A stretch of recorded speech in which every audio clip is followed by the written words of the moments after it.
Mom and Dad. Camp is fun. I wanted to climb the mountain, but everyone says I'm not old enough yet. Can I come back next year and do it? Bye, Nick.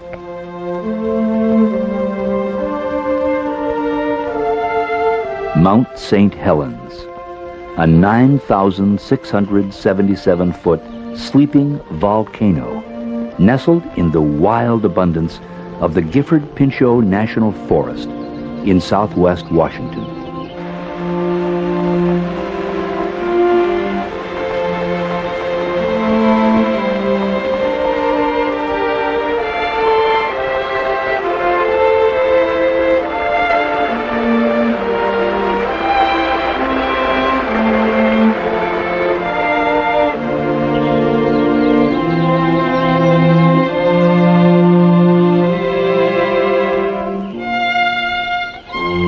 On March 20th, 1980, Mount St. Helens began to show telltale signs that her slumber was ending.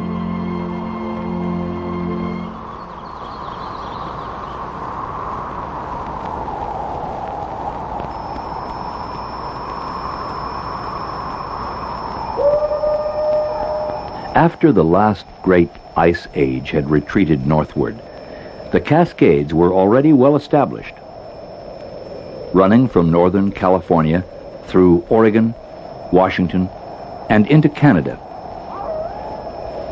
But there was one peak amongst them that was not so well established. Compared to the rest, she was a teenage mountain, and like most teens, had growing pains. St. Helens is known to have erupted numerous times in the past. In the early and mid-1800s, she erupted again. It's small wonder local Native Americans in a variety of tribal languages called this peak basically the same thing, Fire Mountain. The view from the summit of Mount St. Helens was breathtaking. Below lay Spirit Lake. In the distance, an older peak, Mount Rainier. The lake was a haven for recreational activities and youth camps, the YMCA's Camp Meehan being the first.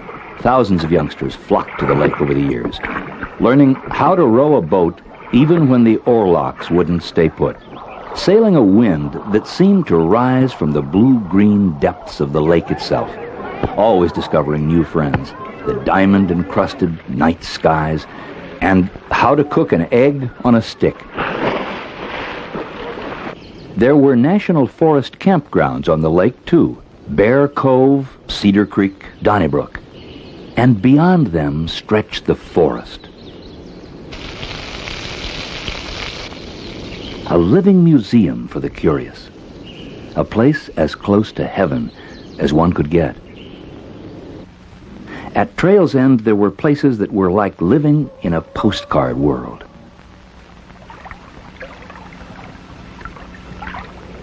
In the winter of 1979, changes were taking place deep beneath the mountain's serene exterior. On March 20th, 1980, a moderate earthquake beneath the mountain registered 4.1 on the Richter scale and was the first sign of an eruptive phase. Swarms of quakes followed until March 27th.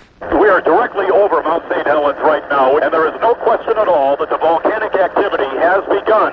You can see smoke and ash pouring from the top of the mountain, especially on the north side of the mountain. A concern for public safety prompted the closure of the Gifford-Pinchot National Forest. What scientists had anticipated, the eruption of Mount St. Helens before the end of this century, had begun. The mountain had a newly opened crater, measuring about 250 feet in diameter. The earthquakes continued. Forest Service and cooperating scientists went right to work. 845. Ringing the mountain with an array of gadgets, hoping to document even the slightest twinge. The Forest Service ordered immediate evacuation of its own nearby ranger stations, such as this one on Pine Creek on the southeastern flank of the mountain. They also strongly urged others having homes, lodges, or camps near the mountain to do the same. On the morning of March 29th, a second crater was observed, which had opened during the night. The new crater measured 75 feet wide and 30 to 60 feet deep.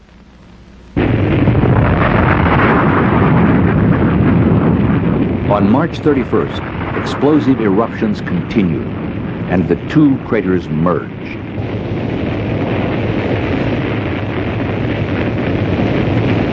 For the next several days, the mountain continued to spew ash and steam. Then, eruptive activity decreased.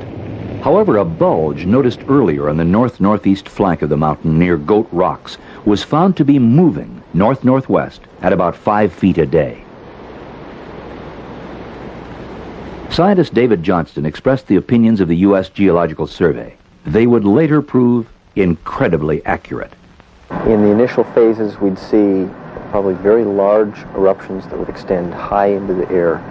This would spread ash over large areas in western Washington, maybe possibly in an extreme case even farther east. In the near flanks of the volcano, there would be more damage done by possibly hot avalanches, pyroclastic flows.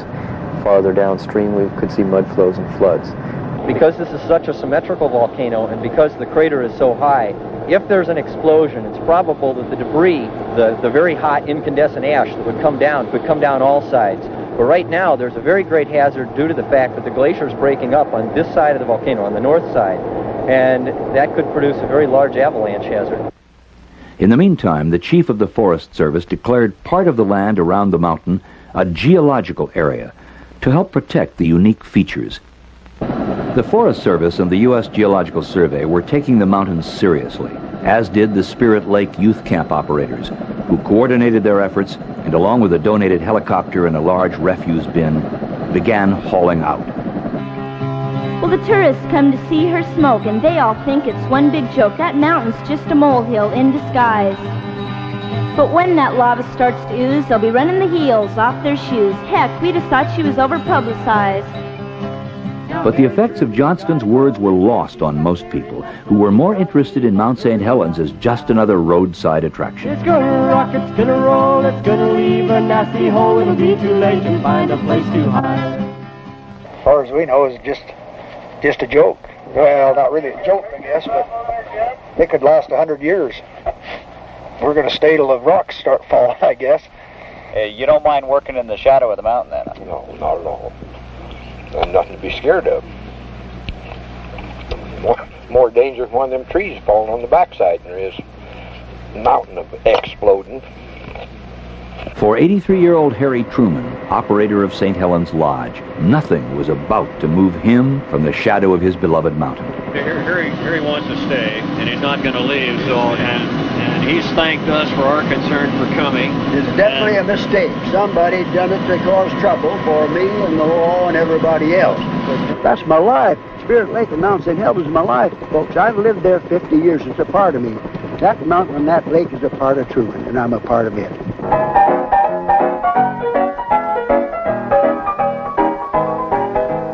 The pressure was building, but Harry wouldn't budge.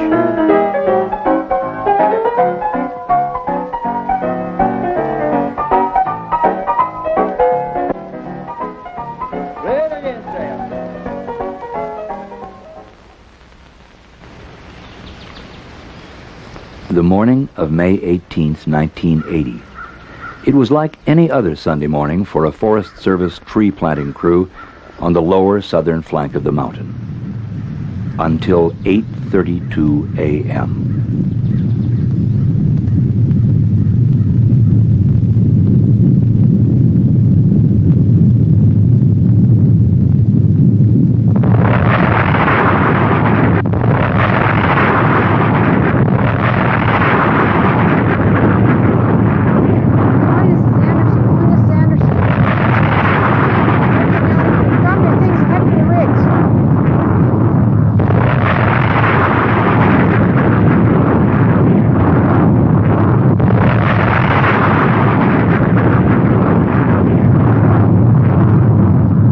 Seemed to happen in an instant. A cubic mile, tons of ash, rock, and ice were rocketed into the stratosphere. The cloud reached nearly 14 miles into the sky.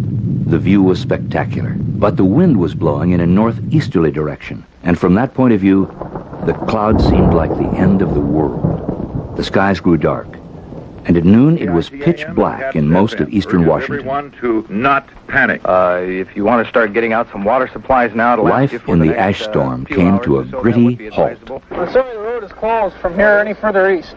Okay. This is as far east as you can go. Those who could move, however, moved quickly. The 304th Aerospace Rescue and Recovery Squadron from the Portland Air Base was called in to find geologist David Johnston, who was manning a scientific lookout above Coldwater Creek, 6 miles northwest of the mountain. He was never found. Nothing matches the map. Where's Spirit Lake? Is that it over there?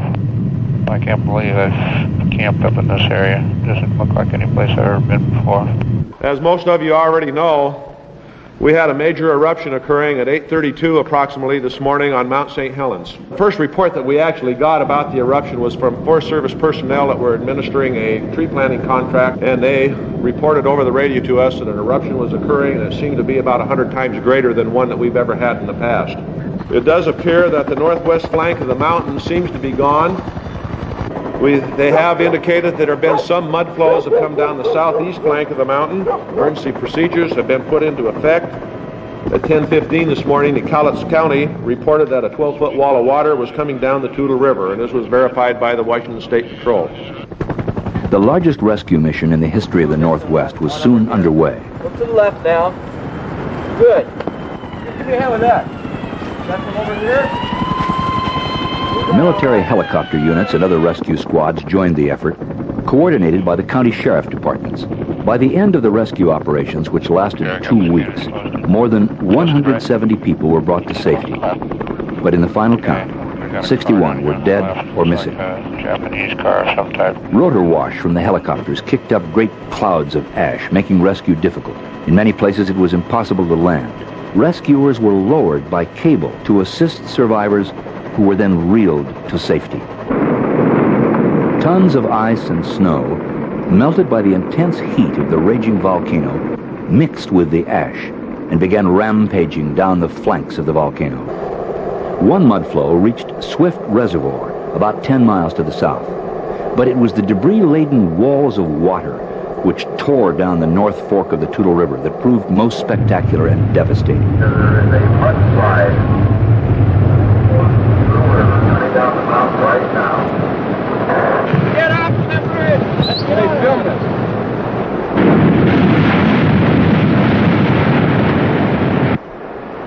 After wiping out an entire logging camp, the deluge raged on. In a matter of hours, this river of destruction surged under the Toutle River Bridge on Interstate 5, closing the main arterial between Portland and Seattle. Entire forests and logs, hundreds of years old, roared past stunned onlookers. From the Toutle to the Cowlitz to the Columbia River, first attempts at clearing the debris became exercises in futility. For the first time in decades, the lower Columbia River was closed to freighter traffic. The raging torrent had left its mark.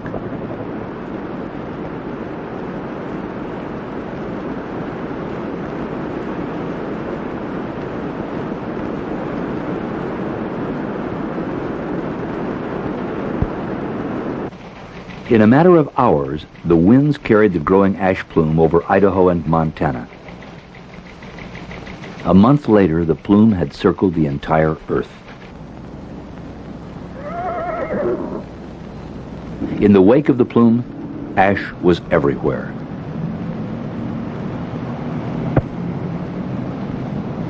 In some places, the price of a surgical mask quadrupled. Ash doesn't melt. Water turns it into a thick, grimy substance like wet cement. It's as back-breaking a job as moving a mountain should be.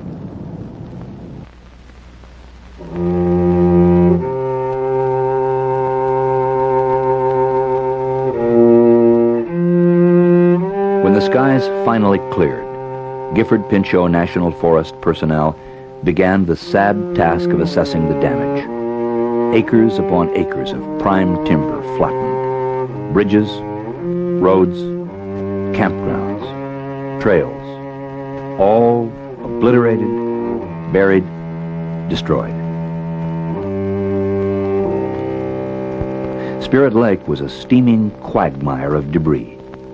The entire north flank of the mountain was gone, and that proved the key to understanding exactly what had occurred on the morning of May 18th. The initial event was a major earthquake. A devastating lateral explosion followed, destroying nearly every living thing in its path, including Harry Truman.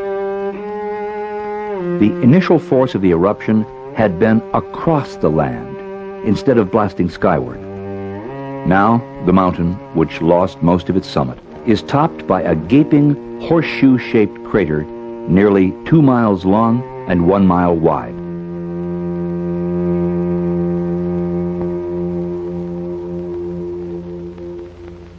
The perilous vantage point of a still photographer and the actual recorded voice of an eyewitness with a two-way radio bring the tremendous force of the May 18th eruption into chilling focus. Oh, I just felt an earthquake, a good one.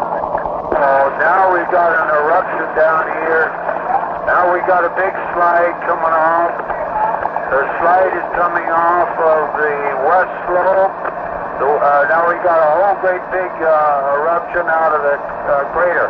And we got another that opened up on the west side, and the whole west side, northwest side is sliding down. All right, we got it, boy. The whole northwest section and north section blown up, it's coming up over the ridge towards me. I'm going to back out of here. Photographer Gary Rosenquist barely escaped. Radio operator Jerry Martin did not. A recovery and planning team undertook an immediate survey of the area and began one of the most intensive planning efforts in the history of the Forest Service. Their preferred plan called for extensive protection of this window into the Earth's building process while recovering a portion of the downed timber and rehabilitating the land. Although at much lesser intensity, the mountain erupted 5 more times during 1980.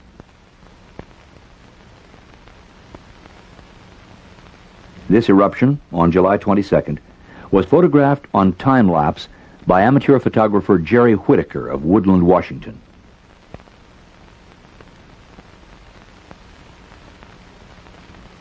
Meanwhile, a watchful eye is kept on the steamy crater and surrounding area. Some say the mountain shows signs of going back to sleep. Others say that's not likely, yet. But the fact is, no one knows for sure, and so the vigil continues. Geological Survey scientists visit the crater and surrounding area as frequently as conditions permit.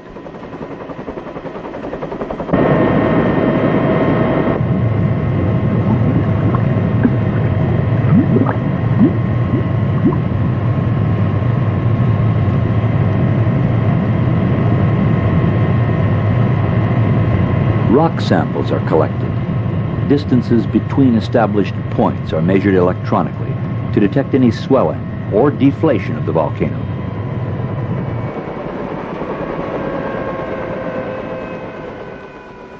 Forest Service and university scientists continue to monitor how plant and animal life are recovering.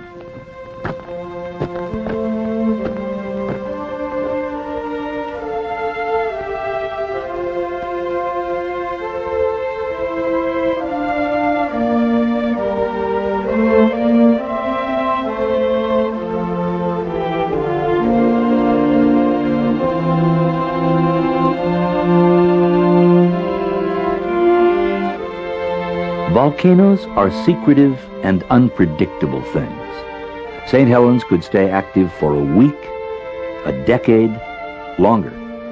But sooner or later, by one manner or another, she will change again.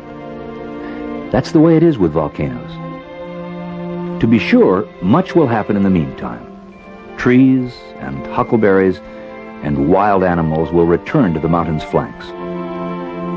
Spirit Lake will become clear and blue-green again. gurgling streams will again be favorite haunts of the trout and the fishermen. But for now, we have a landscape in transition, a rare opportunity to learn from the earth what the earth is made of, why it changes, and perhaps even when it will change again. For those who find the loss of a mountain as it once was difficult to bear, there is consolation in a long-range program which will protect the marvel of the area's natural recovery, allowing many generations to replay the instant of destruction, while at the same time being eyewitnesses to the magnificent healing powers of nature.